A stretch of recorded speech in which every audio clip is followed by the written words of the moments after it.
মৃত্যুর আগে নাকি মানুষ তার টের পেয়ে যায়, নানাভাবে তার চিহ্ন রেখে যায়।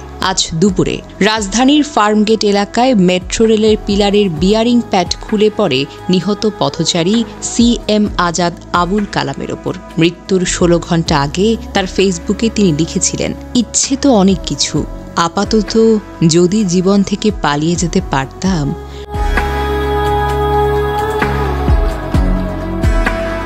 শব্দগুলো যেন ছিল অদ্ভুত এক পূর্বাভাস।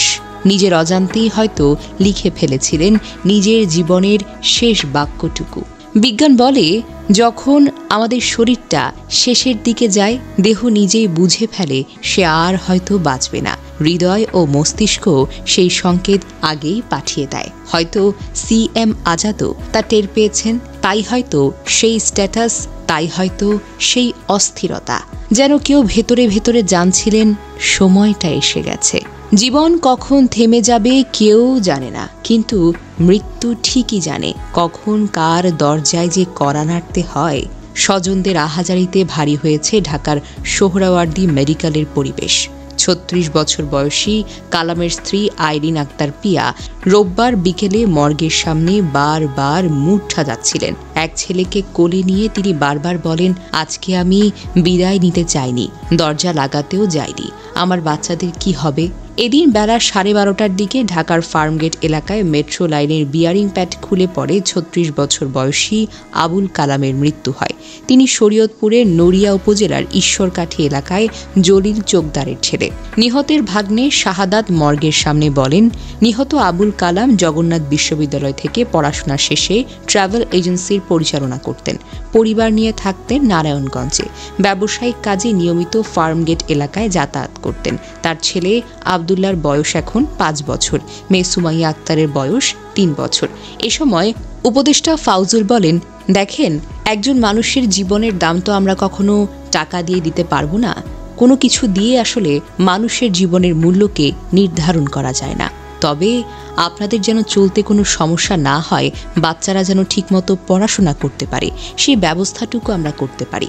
প্রাথমিকভাবে আমরা আপনাদেরকে 5 লক্ষ টাকা দিচ্ছি, আর পরবর্তীতে আপনাদের পরিবারের কর্মক্ষম কেউ থাকলে তাকে চাকরি দেওয়া হবে, বাচ্চাদের পড়াশোনার জন্য সহায়তা করা হবে। নিহতের চাচাতো ভাই আব্দুল গনি চোকদার ফোনে bdnews24.com-কে বলেন, আবুল কালাম খুব পরিশ্রমী এবং ভদ্র স্বভাবের একজন মানুষ। নিজের চেষ্টায় ঢাকায় ব্যবসা দাঁড় করিয়েছিলেন। এমন আকস্মিক মৃত্যু আমাদের জন্য এক অসম্ভব বেদনার বিষয়। সরকারের অবহেলার কারণে আমার ভাইটা মারা গেল। এখন তার পরিবারের দায় দায়িত্ব নেবে কে? কালামের মেজ ভাবি আসমা বেগম কান্নাজড়িত কণ্ঠে বলেন, দুপুর 12টার দিকে আবুল কালামের সঙ্গে আমার শেষ কথা হয়েছে। সে বলছিল 2-1 দিনের মধ্যেই বাড়িতে আসবে, আর আমাকে ইলিশ মাছটা কিনে রাখতে বলেছিল। আমার ভাই এখন আর আসবে না। তেজগাঁও থানার ওসি মোবারক হোসেন বলেন, ফার্মগেট মেট্রো স্টেশনের নিচে কৃষিবিদ ইনস্টিটিউটের সামনের ফুটপাত দিয়ে আবুল কালাম হেঁটে যাচ্ছিলেন। এমন সময় ওপর থেকে বিয়ারিং প্যাড পড়লে ঘটনাস্থলেই তিনি মারা যান। কম্পন প্রতিরোধের জন্য সেতু বা উড়াল সেতুতে ইলাস্টোমোরিক বিয়ারিং প্যাড বসানো থাকে। এ প্যাড নিউপ্রেন বা প্রাকৃতিক রাবার দিয়ে তৈরি, যা পিয়ার ও ভায়াডেক্টরের সংযোগস্থলে বসানো থাকে। কোণটির ভেতর কয়েক পরতে থাকে স্টিলের কাঠামো, আর ওপরে থাকে রাবার। এগুলো ওজনে বেশ ভারী হয়। প্রত্যক্ষদর্শীরা জানান, এই প্যাড পরে একজন মারা যাওয়ার পাশাপাশি ফুটপাতে একটি চায়ের দোকানও ক্ষতিগ্রস্ত হয়েছে। কম্পন প্রতিরোধের জন্য সেতু বা উড়াল সেতুতে ইলাস্টোমোরিক বিয়ারিং প্যাড বসানো হয়।